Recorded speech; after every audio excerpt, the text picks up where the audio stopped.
ladies, welcome to 60 is Significant, Life in the Fourth Quarter.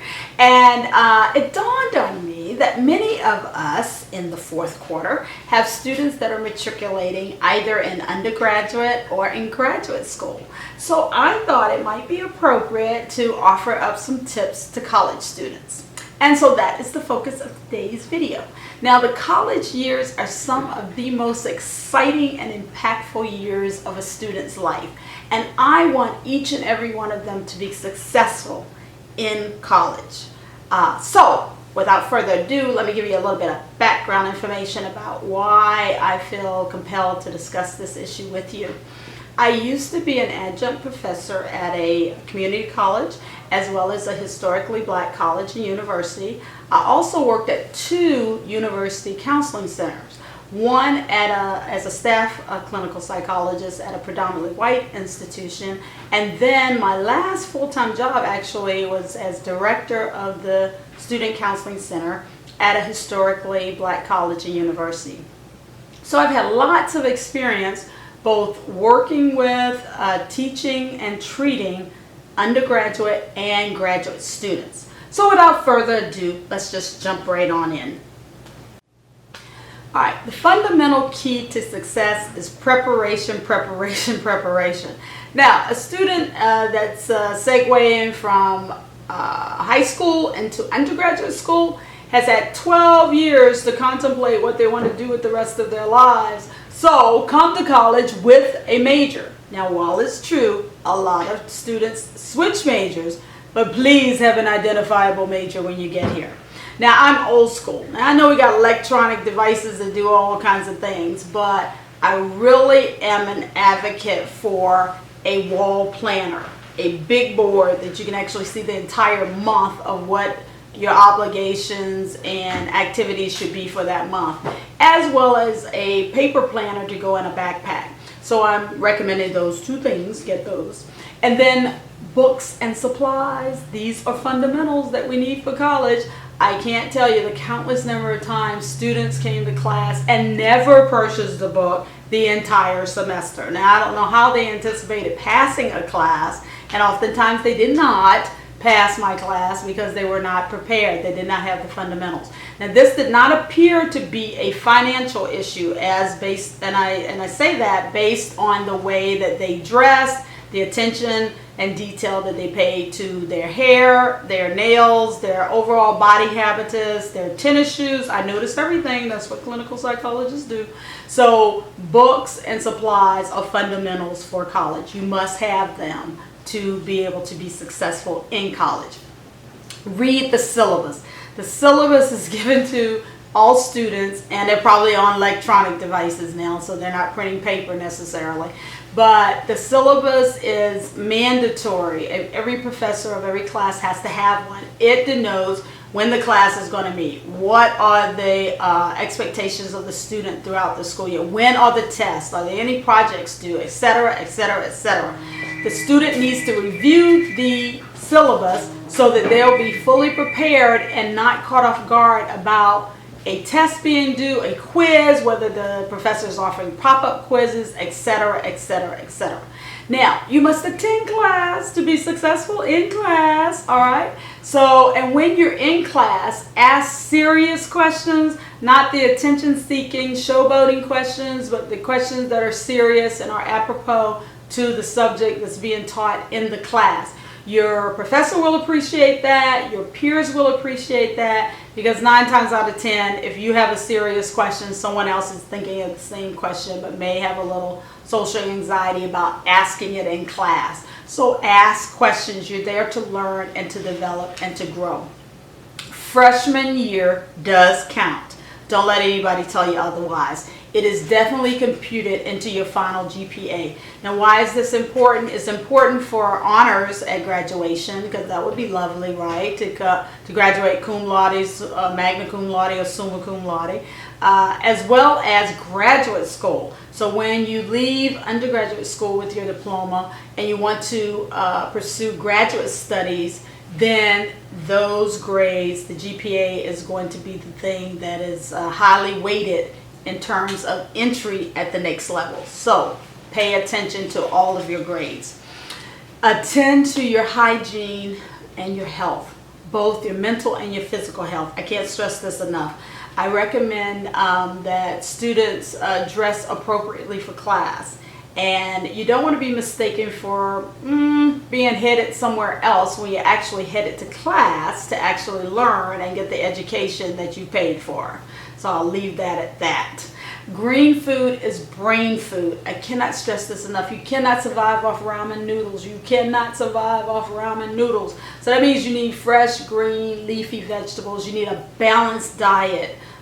So that you're not going to feel sluggish, you're going to be alert, attentive, and ready to engage the educational process and all the demands that are connected to college. So please, please, please pay attention to your diet. Now, college is stressful. There's no way around it. You have to adjust to independence. You have to adjust to the workload. It doesn't flow like high school flowed. It's a whole different flow and a lot of different demands placed on you. So it can be highly stressful for some and really stressful for others. So if your students should ever find themselves overwhelmed, there is help on campus. Every university has a student counseling center that they can go to and seek help, either in the individual treatment or in group therapy. Some students are really fond of their primary care physician, and they can talk to them if they had some issues. And then other students may have had a therapeutic relationship with a clinician prior to coming to college, so they need to know that these people are still available for them to reach out should they have stressors that are overwhelming and they don't really know how they should proceed or go forward. So there is help out there. Partake of it. Choose club affiliations wisely. Again, choose club affiliations wisely. You should not be participatory in anything that damages your self-image, your self-concept, your self-esteem. All right, anything that's borderline abusive or outright abusive, then you should not be participating in those type of activities. Nothing should warrant reducing you down to nothing under the guise of bringing you up. That doesn't work that way. That's not how we are constructed as human beings. So please, please, please, I've seen a lot of students that had serious issues because they participated in organizations that then, in breaking them, they literally did break them, their spirit and their mental function. And so we don't want that. So have that discussion with your child about what's appropriate and what's inappropriate. Now, have the sex talk. Again, have the sex talk. The sex and safety talk. And here's why. A quarter of female students at some point will experience sexual assault. And then there are about 5 million women that are either pregnant or parenting during their undergraduate years. Now, in addition to pregnancies that may not have been planned, there's also STDs. So parents, grandparents, have the sex, birth control, STD, all of the parameters of sexuality and human relationships. All right, please, it's a fundamental requirement of success. Have the talk before you drop your student off to college. Now, lastly, I saved the best for last, and I want to share a story about a gentleman that was like a parent to me in undergraduate school, and very, very pivotal in my success as an undergraduate student and then later as a graduate student. And he shared with me that there were 4 records that you should keep straight. If you keep these 4 records straight, then you're likely to be more successful than most. All right. First up, your academic record. I already mentioned freshman year counts. All years count. All courses count. They're computed in the final GPA. Now, that again is related to honors, but it's also related to scholarships and the ability to access revenue because you're using your brain in smart ways. So both at the undergraduate level and then at graduate level. So not everybody can get into graduate school. You must have a certain GPA, and if you have a high enough GPA, someone will actually pay you to go to graduate school for free. And talking about one of the major stressors of school is the financial stressor, and that's why you always hear people talking about student loan debt. You don't want student loan debt. You can afford that if you use your brain in smart ways, okay? So your academic record, keep it stellar, on point. Number 2, your driving record. Now my dad used to have a thing where he said, not everybody rides in my car and not everybody visits my house, and that cuts down on the confusion. And I agree. But we also want to keep our driving privilege. Now, if you are sending your student off, your child, adult child, so to speak, off to college with a car, they'll have fast friends really fast, okay? And not all these fast friends will be genuine friends. They'll just want to hitch a ride here to there. Now, knowing that whatever is in your car when you get stopped by an officer belongs to you, the driver of the car. So not everybody should ride in your car. All right, so keeping your driving record stellar means you have the ability to travel back home when you want to go back home without any restrictions or impediments. So keep your driving record clean. Credit record. Your student's going to be inundated with all kinds of requests for credit because usually they come to college with clear credit. And if you're not wise enough, then you will succumb to all of these offers, and pretty soon you'll be overwhelmed and buried in debt. Now the credit record is very important whenever you want to borrow later in life for serious purchases, an automobile, a house, etc., etc. So the foundation that they're building in college becomes really critical. So keeping your credit record clean, there's nothing wrong with a credit card as long as you're able to pay and service the debt of said credit card. And when you have a stellar credit record, you're usually able to borrow at lower interest rates. So keep the credit record stellar. And finally, the criminal record. We don't want one of those. We do not want a criminal record because it follows you absolutely everywhere until death.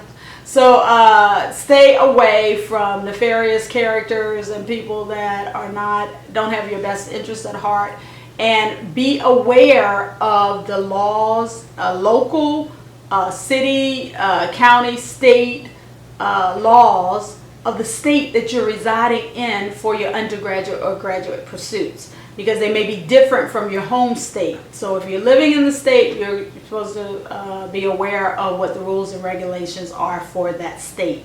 So again, to recap, you want to keep 4 records straight, and if you keep those records straight, you're likely to be highly successful in life overall.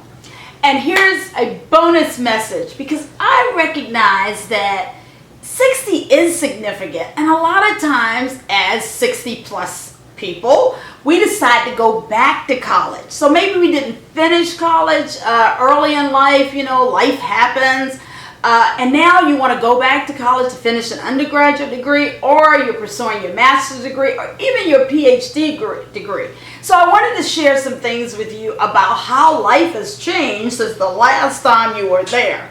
It is a different world, so get used to it. So you will see the same world that you see walking to the grocery store and doing your daily shopping is the same thing you're likely to see on college. A lot of it will alarm you, but as long as you follow the similar tips that I gave to your children and your grandchildren, you should be just fine. Stay focused on your mission. You're here for the sole agenda of getting what you've paid for. So I'm not worried about you attending class. I'm not worried about you reading the syllabus. I'm not even worried about you purchasing the book, because you are mature enough to know that all those are the fundamentals that are going to ensure your success in college.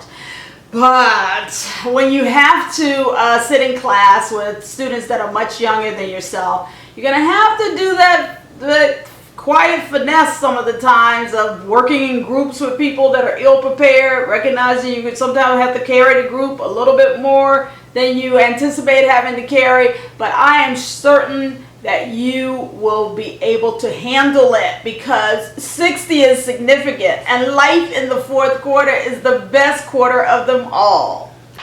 Whew, that's a mouthful. So I want and wish for all of you to have a successful college year.